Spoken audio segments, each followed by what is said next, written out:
Hare Krishna. Welcome back to Thinking of Krishna. My name is Devesani Radhika Dasi, and today we will be reading from Krishna book, Chapter 8, Vision of the Universal Form.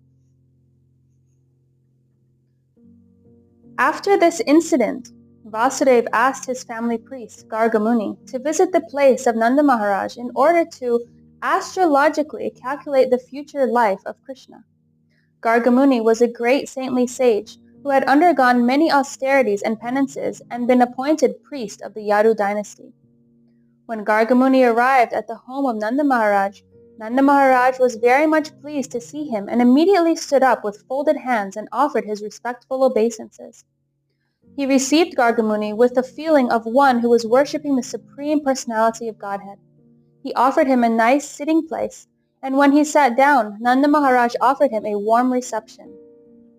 Addressing him very politely, he said, "My dear Brahmana, your appearance in a householder's place is only to enlighten.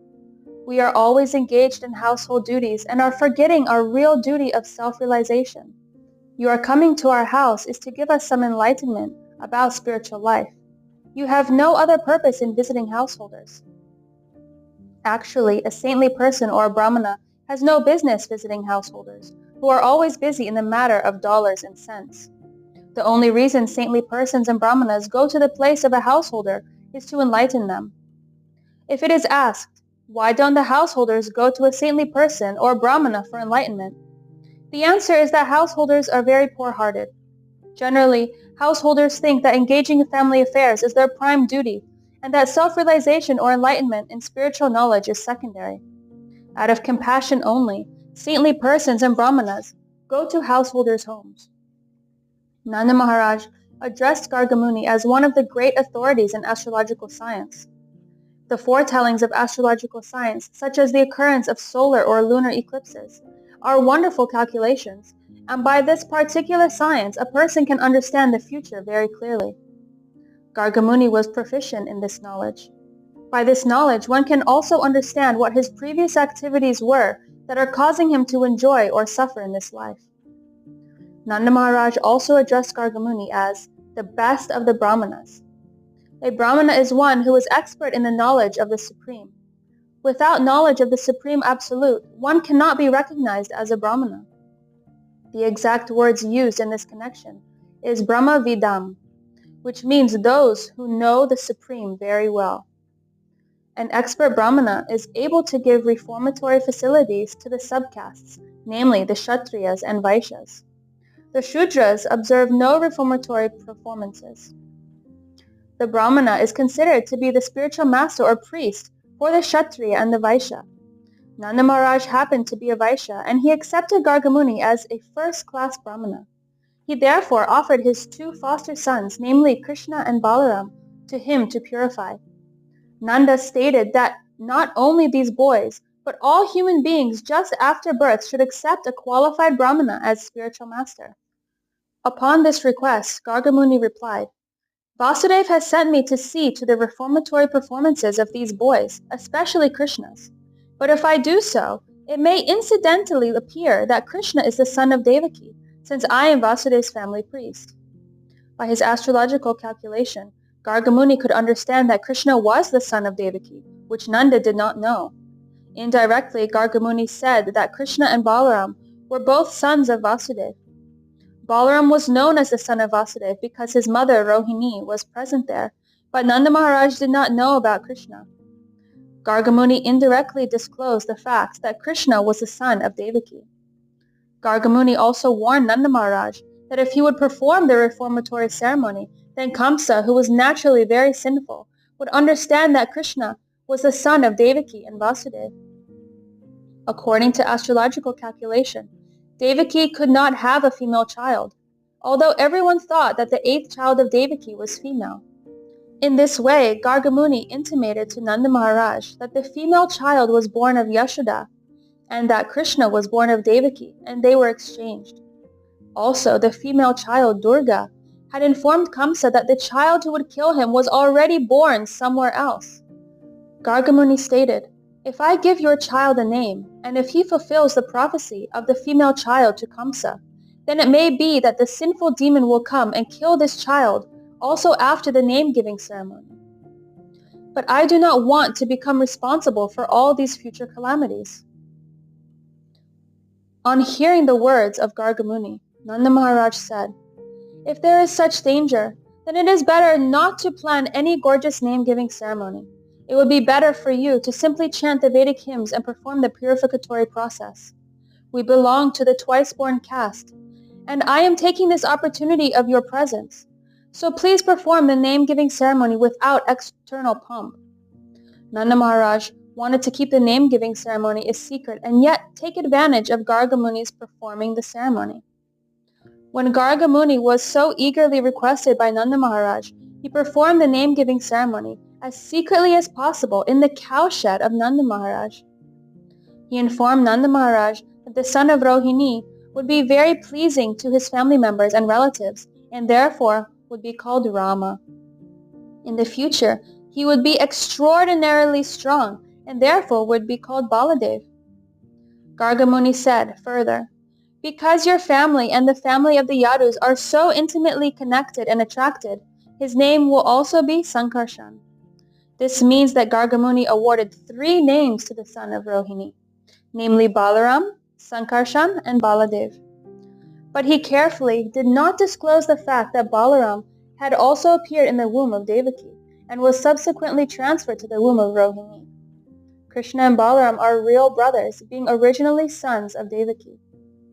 Gargamuni then informed Nanda Maharaj, "As far as your son is concerned, this child has taken different bodily complexions in different yugas, millennia. First of all, he assumed the color white, then the color red, and then the color yellow, and now he has assumed the color black. Besides that, he was formerly the son of Vasudev, therefore his name should be Vasudev, as well as Krishna. Some people will call him Krishna, and some will call him Vasudev. But one thing you must know, this son has had many, many other names and activities due to his different pastimes." Gargamuni further hinted to Nanda Maharaj that his son would also be called Giridhari because of his uncommon pastime of lifting Govardhan Hill. Since Gargamuni was an astrologer, he could understand everything, past and future, and thus he said, "I know everything about his activities and names, but others do not know. This child will be very pleasing to all the cowherd men and cows. Being very popular in Vrindavan, he will be the cause of all good fortune for you. Because of his presence, you will overcome all kinds of material calamities despite opposing elements." Gargamuni continued to say, "My dear king of Raj, in his previous births, this child many times protected righteous persons from the hands of rogues and thieves whenever there was political disruption. Your child is so powerful that anyone who will become a devotee of your boy will never be troubled by enemies. Just as demigods are always protected by Lord Vishnu, the devotees of your child will always be protected by Narayan, the Supreme Personality of Godhead. This child will grow in power, beauty, opulence, in everything, on the level of Narayan, the Supreme Personality of Godhead. Therefore, I would advise that you protect him very carefully so that he may grow without disturbance." In other words, Gargamuni informed Nanda Maharaj that because he was a great devotee of Lord Narayan, the Lord had given Nanda a son equal to himself. At the same time, Gargamuni indicated that this son would be disturbed by so many demons and that Nanda should therefore be careful and protect him. In this way, Gargamuni convinced Nanda Maharaj that Narayan himself had become his son. In various ways, he described the transcendental qualities of his son. After giving this information, Gargamuni returned to his home. Nanda Maharaj began to think of himself as the most fortunate person, and he was very satisfied to receive such a benediction in this way. A short time after this incident, both Balaram and Krishna began to crawl on their hands and knees. When they were crawling like that, they pleased their mothers. The bells tied to their waists and ankles sounded fascinating, and they would move around very pleasingly. Sometimes, just like ordinary children, they would be frightened by others and would immediately hurry to their mothers for protection. Sometimes they would fall into the clay and mud of Vrindavan and would approach their mothers smeared with clay and saffron. They were actually smeared with saffron and sandalwood pulp by their mothers, but due to crawling over muddy clay, they would simultaneously smear their bodies with clay. As soon as they would come crawling to their mothers, Yashoda and Rohini would take them on their laps and, covering them with the lower portion of their saris, allow them to suck their breasts. When the babies were sucking their breasts, the mothers would see small teeth coming in. Thus their joy would be intensified to see their children grow. Sometimes the naughty babies would crawl up to the cowshed, catch the tail of a calf, and stand up. The calves, being disturbed, would immediately begin running here and there, and the children would be dragged over clay and cow dung. To see this fun, Yashoda and Rohini would call all their neighborhood friends, the gopis. Upon seeing these childhood pastimes of Lord Krishna, the gopis would be merged in transcendental bliss. In their enjoyment, they would laugh very loudly. Krishna and Balaram were so restless that their mothers, Yashoda and Rohini, would try to protect them from cows, bulls, monkeys, water, fire, and birds while they were executing their household duties. Always being anxious to protect the children and to execute their duties, they were not very tranquil. In a very short time, Krishna and Balaram began to stand up and slightly move on their legs. When Krishna and Balaram began to walk, other friends of the same age joined them, and together they gave the highest transcendental pleasure to the gopis, specifically to Mother Yashoda and Rohini.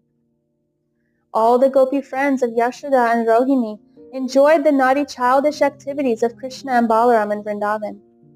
In order to enjoy further transcendental bliss, they all assembled and went to Mother Yashoda to lodge complaints against the restless boys. When Krishna was sitting before Mother Yashoda, all the elder gopis began to lodge complaints against him so that Krishna could hear. They said, "Dear Yashoda, why don't you restrict your naughty Krishna? He comes to our houses along with Balaram every morning and evening, and before the milking of the cows, they let loose the calves, and the calves drink all the milk of the cows. So when we go to milk the cows, we find no milk, and we have to return with empty pots. If we warn Krishna and Balaram about doing this, they simply smile so charmingly that we cannot do anything. Also, your Krishna and Balaram find great pleasure in stealing our stock of yogurt and butter from wherever we keep it. When Krishna and Balaram are caught stealing the yogurt and butter, they say, 'Why do you charge us with stealing? Do you think that butter and yogurt are in scarcity in our house?' Sometimes they steal butter and yogurt and milk and distribute them to the monkeys. When the monkeys are well fed and do not take any more, then your boys chide, 'This milk and butter and yogurt are useless. Even the monkeys won't take it.' And they break the pots and throw them hither and thither. If we keep our stock of yogurt, butter, and milk in a solitary dark place, your Krishna and Balaram find it in the darkness by the glaring effulgence of the ornaments and jewelry on their bodies. If by chance they cannot find the hidden butter and yogurt, they go to our little babies and pinch their bodies so that they cry, and then they go away. If out of fear of these naughty boys we keep our stock of butter and yogurt high on the ceiling, hanging on a swing, although it is beyond their reach, they arrange to reach it by piling all kinds of wooden planks over the grinding machine. And if they cannot reach, they make a hole in the pot. We think, therefore, that you'd better take all the jeweled ornaments from the bodies of your children." On hearing this, Yashoda would say, "All right, I will take all the jewels from Krishna, so that he cannot see the butter hidden in the darkness." Then the gopis would say, No, don't do this. What good will you do by taking away the jewels? We do not know what kind of boys these are, but even without ornaments, they spread some kind of effulgence so that even in darkness, they can see everything. Then Mother Yashoda would inform them, "All right, keep your butter and yogurt carefully so that they may not reach it." In reply to this, the gopis said, "Yes, actually we do so, but because we are sometimes engaged in our household activities, these naughty boys enter our house somehow or other and spoil everything. Sometimes, being unable to steal our butter and yogurt, out of anger they pass urine on the clean floor and sometimes spit on it. Now just see how your boy is hearing these complaints. All day he simply makes arrangements to steal our butter and yogurt, and now he is sitting just like a very silent good boy. Just see his face." When Mother Yashoda thought to chastise her boy after hearing all the complaints, she saw his pitiable face, and smiling, she did not chastise him. Naughty Krishna. Another day, when Krishna and Balaram were playing with their friends, all the boys joined Balaram and complained to Mother Yashoda that Krishna had eaten clay. On hearing this, Mother Yashoda caught hold of Krishna's hand and said, "My dear Krishna, why have you eaten earth in a solitary place? Just see, all your friends, including Balaram, are complaining about you." Being afraid of his mother, Krishna replied, "My dear mother, all these boys, including my elder brother Balaram, are speaking lies against me. I have never eaten any clay. My elder brother Balaram, while playing with me today, became angry, and therefore he has joined with the other boys to complain against me. They have all combined together to complain, so you will be angry and chastise me. If you think they are truthful, then you can look within my mouth to see whether I have eaten clay or not." His mother replied, "All right, if you have actually not eaten any clay, then just open your mouth, I shall see." When the Supreme Personality of Godhead, Krishna, was so ordered by his mother, he immediately opened his mouth just like an ordinary boy. Then Mother Yashoda saw within that mouth the complete opulence of creation.